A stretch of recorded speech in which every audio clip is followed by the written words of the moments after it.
నమస్తే, welcome to Suman TV. నేను మీ కృష్ణవేణి. మనలో చాలా మందికి అనుకున్న పనులు పదే పదే వాయిదా పడడం, ఏ పనికి వెళ్ళినా అది కాకుండా అవ్వడము, లేదా ప్రతిసారి ఒక సమస్య ఎదురవ్వడం, ప్రశాంతత లేకుండా ఎప్పుడూ ఈ కష్టాలు నాకు ఎందుకున్నాయి, ఇటువంటి అనేక మందిలో ఉంటాయి కదా. చాలా మందికి ఈ సమస్య ఉంటుంది. అయితే ఈ సమస్యకు పరిష్కారం చైత్ర అమావాస్య రోజు, ఇప్పుడు ఈ 17 ఏప్రిల్ 17న వచ్చే చైత్ర అమావాస్య రోజు ఈ సమస్యలన్నింటికీ ఒక చక్కటి పరిష్కారం ఉంది. అది ఏంటి అని తెలియజేయడం కోసం ఈ రోజు మనతో పాటు ప్రముఖ జ్యోతిష్యులు, సంకల్ప మందిర్ నిర్వాహకులు బ్రహ్మశ్రీ నందిబట్ల శ్రీహర్ శర్మ గారు ఉన్నారు. మాట్లాడతారు. గురువు గారు నమస్కారం. వాగర్థావేవ సంపృక్తౌ వాగర్థ ప్రతిపత్తయే జగతః పితరౌ వందే పార్వతీ పరమేశ్వరౌ ఆదిత్యాయ చ సోమాయ మంగళాయ బుధాయ చ గురు శుక్ర శనిభ్యశ్చ రాహవే కేతవే నమః. శృంగేరి జగద్గురు పీఠాధిపతులకి, కంచి పీఠాధిపతులకి నమస్కారములు తెలియజేసుకుంటూ కార్యక్రమాన్ని ప్రారంభిద్దాం. గురువు గారు, చైత్ర అమావాస్య విశిష్టత ఏంటి? ఆ రోజు ఏ కార్యక్రమాలు చేయడం వల్ల సామాన్యంగా ప్రజలు నిత్యం ఎదుర్కొనే అపజయాలు, అడ్డంకులు, కష్టాలు, అశాంతి ఇవి తొలగే అవకాశం ఉంది? మనకు చైత్ర అమావాస్య విశిష్టత గురించి వైశాఖ పురాణంలో నారద అంబరీషుల మధ్య సంవాదంలో మనకు చెప్పడం జరిగిందమ్మా. అయితే ఇక్కడ వైశాఖ మాసంలోకి వస్తే చైత్రమాస అమావాస్య ఎందుకు వచ్చింది మధ్యలో అని అంటుంటారు. కానీ మనకు ఉత్తరాది ప్రాంతంలో గనక చూసినట్టయితే బారహస్పత్యమానము, సౌరమాన్యం అని ఉంటుంది. ముఖ్యంగా బారహస్పత్యమానం అక్కడ మనలాగానే తిథివార నక్షత్రాలు ఉంటాయి.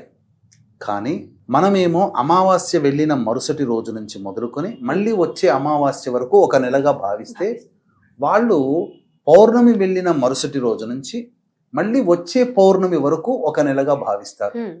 కాబట్టి వాళ్ళ దృష్టిలో చైత్రమాసము అంటే చైత్ర పౌర్ణమి వెళ్ళిన తర్వాత వచ్చే పాడ్యమి నుంచి వైశాఖ పౌర్ణమి వరకు చైత్రమాసం కింద లెక్క. ఈ మధ్యలో అమావాస్య వస్తుంది కదా, వాళ్ళకి చైత్ర అమావాస్య, మనకు చైత్ర అమావాస్య. కాబట్టి ఈ చైత్ర అమావాస్య చాలా విశేషంగా చెప్పబడి ఉందమ్మా.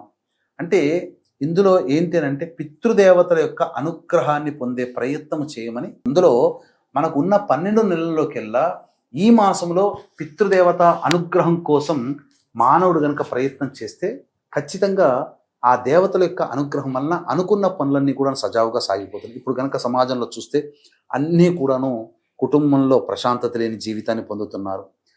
గొప్పగా చదువుకున్న చదువుకు తగ్గ ఉద్యోగం లేదు. అన్ని అవకాశాలు దగ్గర దాకా వచ్చి వెనక్కి వెళ్ళిపోతాయి. మన పిల్లలు గొప్పగా చదువుకుంటారు, కానీ పక్కవాడు మామూలుగా చదువుకున్న లక్షల ప్యాకేజీ ఉంటుంది, మన వాడికి 30,000 40,000 ఉంటాయి మన వాళ్ళకి. ఇలా పెళ్ళిళ్ళు కూడా అంతేనమ్మా.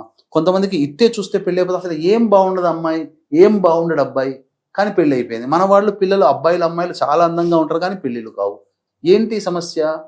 పెళ్ళిళ్ళైనా కొంతమందికి డైవోర్స్లు అవుతుంటుంటాయి, కొంతమందికి సంతానం కలగదు. అలాగే మనం ఏమనుకుంటామంటే సామాన్యమైన మిడిల్ క్లాస్ కాబట్టి మనం డబ్బున్నటువంటి వాళ్ళు గొప్పగా సంతోషంగా ఉన్నారనుకుంటాం. కానీ ఇలా అనుకునే మనకు తెలియదు, గుడిసెలో ఉండేవాళ్ళు చాలా ఆనందంగా ఉంటున్నారు, మిద్దెల్లో ఉండేటువంటి వాళ్ళు అస్సలు ప్రశాంతత లేని జీవితాన్ని గడుపుతున్నారు. ఇలా ఎందుకు జరుగుతుంది? ఇల్లు కొనాలనే కోరిక ఉంటుంది, కానీ ఎన్ని డబ్బులు పెట్టుకుంటారు, ఒక్క ఇల్లు కనబడదు. సరే, ఇల్లు కనబడదు అని చెప్పి డబ్బులు ఎక్కడికి ఫిక్స్డ్ చేసుకున్న తర్వాత మన ఇంటి పక్కనే ఇల్లు కనబడుతుంది. ఆస్తి వివాదాలు, అన్నదమ్ముల మధ్య వివాదాలు. మనము సంతోషంగా అన్నీ చూసుకొని కొనుక్కుంటాము, తర్వాత రిజిస్ట్రేషన్ అంతా అయిన తర్వాత అది ఎవడో వచ్చిన ఆ భూమి అని చెప్పి వాడు కేసేస్తాడు. అనవసరంగా ఆ ఆస్తులన్నీ కేసుల్లో ఉన్నా, అలాగే ఇబ్బందులు పడుతూ ఉన్నా, సమస్యలతో సతమతం అవుతున్నా, ఇవన్నీ కూడా పంచశాప ప్రభావాల వల్ల కలుగుతాయి.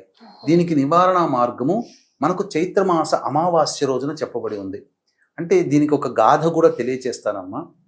మనకు పూర్వం ధర్మవర్ణుడు అనేటువంటి ఒక ముని ఉండేవాడు, గొప్ప తపశ్శాలి.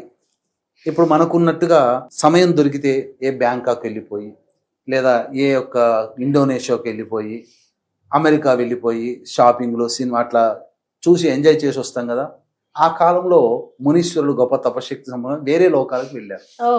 ఆ లోకంలో ఉన్న మంచి చెడు చూసి, పాపం చేసుకున్న వాళ్ళు ఎటువంటి శిక్షణ అనుభవిస్తున్నారు, పుణ్యం చేసుకున్న వాళ్ళు ఎంత భోగాలు అనుభవిస్తున్నారు అన్ని చూసి ఒకసారి పితృలోకానికి పోదామని కోరిక కలిగి పితృలోకానికి వెళ్ళాడు. వెళ్ళిన తర్వాత ఒక దర్భపుల్లకి, ఆ దర్భపుల్ల 3 వంతులు ఎలుక కొట్టేసి మిగతా భాగం మిగిలిన దాన్ని ఎలుక కొట్టడానికి రెడీగా ఉంటే ఆ మిగిలిన చిన్న దర్భపుల్ల భాగాన్ని పట్టుకొని కొంతమంది పితృదేవతలు అల్లల్లాడిపోతున్నారు, అంటే విలవిలలాడిపోతూ ఉన్నారు. ఇక్కడ చూసి బాధపడి, ఏమండి ఆ ఎలుక గనక కుడితే ఏమైపోతుంది, కింద చూస్తేనేమో పెద్ద బిలం, అంటే చీకటితో కూడుకున్న పెద్ద అగాధం ఉంది, అందులో మీరు పడిపోతారు కదా అని అంటే, అప్పుడు వాళ్ళు చెప్పారు, నాయన ఈ బాధ కలగడానికి అంతా కారణం భూలోకంలో ధర్మవర్ణుడు అనేటువంటి మా వంశంలో ఉన్నవాడు ఒక్కడేనయ్యా, వాడొక్కడు బతికున్నాడు కాబట్టి ఆ ఒక్క రెమ్మ అనేటువంటి దాని మీద పట్టుకొని ఉన్నాము. అతను పెళ్లి చేసుకోకుండా తపశ్శక్తితో ఉండి ఎక్కడెక్కడికో తిరుగుతున్నాడయ్యా, పిల్లల్ని కనట్లేదు, వంశం ఉద్ధరింపబడట్లేదు, ఆ ఒక్కడు మరణించాడా, మేమందరం కూడా అధోలోకంలో పడిపోతాము అని అంటే, అప్పుడు చెప్పాడు, ఆ ధర్మవరుణుడు ఎవడో కాదండి నేనేనండి అంటే, అయ్యో నాయన నీవేనా, నీ వంశంలో వాళ్ళమే నాయన, ఇలా నువ్వు పెళ్లి చేసుకోకుండా ఉండడం వల్ల జరిగినటువంటిది, కాబట్టి నువ్వు వేగిరంగా వెళ్ళి పెళ్లి చేసుకొని మమ్మల్ని ఉద్ధరించు నాయన అని చెప్తాడు.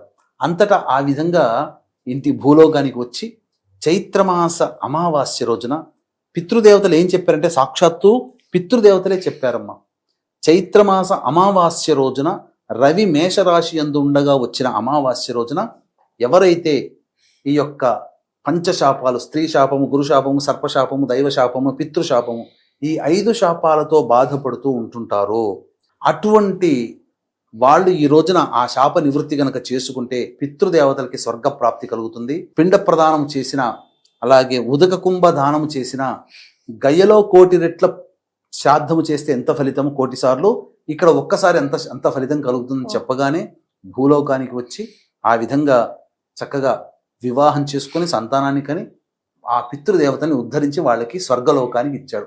అంటే ఇంత ఎందుకు చెప్తున్నానంటేనమ్మా, వీక్షించేటువంటి సుమన్ టీవీ ప్రేక్షకులు కూడా ఈ రోజున మనం ప్రధానంగా మన 5 వేలు నోట్లోకి పోతున్నాయంటే మనం కొలిచే దైవము కాదు, మనం చేసుకున్న పుణ్యం కాదు, పితృదేవతలనగా తాత ముత్తాతలు చేసిన పుణ్యం. అయితే ఈ పంచశాప ప్రభావాలు ఏ ఇంట్లో అయితే ఉంటాయో ఆ ఇంట్లో ప్రశాంతత లేని జీవితాన్ని పొందుతారు. ఎలా గుర్తుపట్టాలండి అని కూడా అడగవచ్చు. అంటే ఏ కుటుంబంలోనైతే భర్త వైపు, తండ్రి వైపు 6 తరాలు, తల్లి వైపు, భార్య వైపు 3 తరాల్లో దుర్మరణాలు, అంటే road accident, fire accident, suicide attempt, నదిలో బావిలో పడి చనిపోవడం, ఇంట్లోంచి వెళ్ళిపోవడం, లివర్ ఫెయిల్యూర్, కిడ్నీ ఫెయిల్యూర్, క్యాన్సర్తో చనిపోవడం, 60 సంవత్సరాల లోపల కుటుంబ సభ్యులు చనిపోయినా, అలాగే పిండ ప్రదానాలు చేయకపోయినా, స్త్రీ హత్య, గోహత్య, బ్రాహ్మణ హత్య, పిల్లిని చంపిన, పామును చంపిన, కాలసర్పదోషంలో జన్మించిన, కరోనాలో చనిపోయినా, ఇవన్నీ కూడా పంచశాప ప్రభావాలను కలుగుతాయి. అందుకనే 2013 నుంచి మన పీఠం ఆధ్వర్యంలో ఈ పంచశాప నివృత్తి పూజల హోమాలు ప్రతి నెల చేయించడం జరుగుతుంది. ఈ నెల అనగా ఏప్రిల్ నెల 17వ తారీఖు రోజున, మే నెల 16వ తారీఖు రోజున, జూన్ నెల 19వ తారీఖు రోజున కూడా ఈ కార్యక్రమాలన్నీ కూడా సశాస్త్రీయంగా జరిపించడం జరుగుతుంది. అయితే ఇందులో ఏంటంటే చాలామంది ఇప్పుడు ఆన్లైన్లో వచ్చేసేసాయమ్మా, ఆన్లైన్లో పూజలు రావడం వల్ల ఏవి కూడా సరిగ్గా జరపట్లేదు. అంతేకాకుండా గూగుల్లో వెతుక్కొని వెళ్ళిపోతున్నారు. మాట్లాడే వాళ్ళు ఒకళ్ళు, పూజకి తీసుకొని వెళ్ళే వాళ్ళు ఒకడు, చేయించేవాడు ఒకడు అవుతున్నాడు.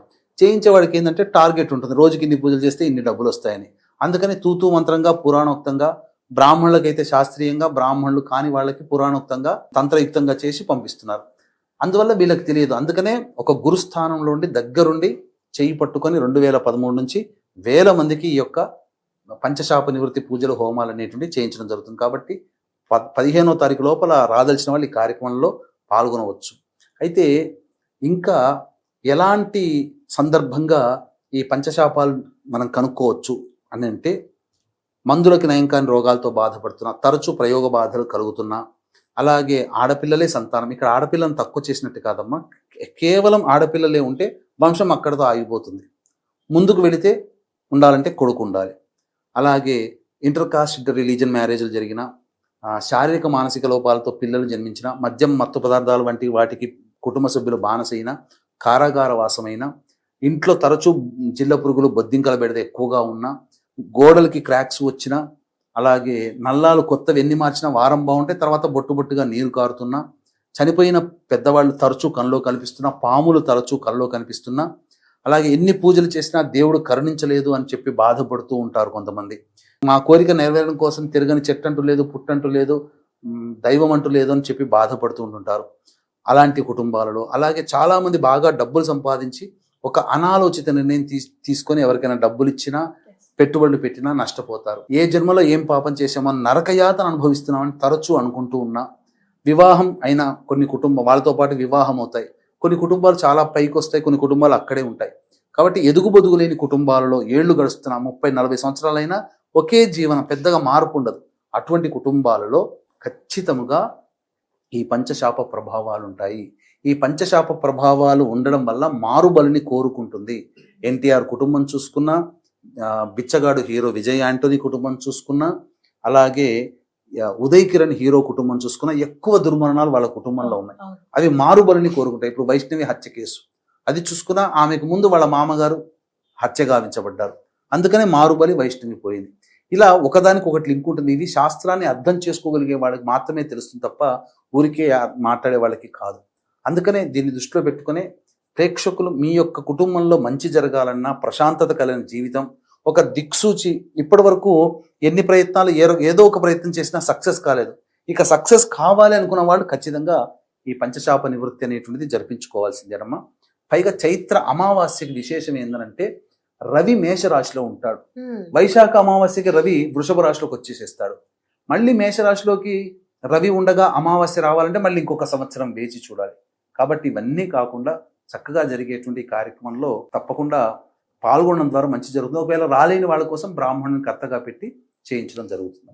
ధన్యవాదాలు గురుగారు. సర్వం శ్రీ ఉమామహేశ్వర పరబ్రహ్మార్పణమస్తు.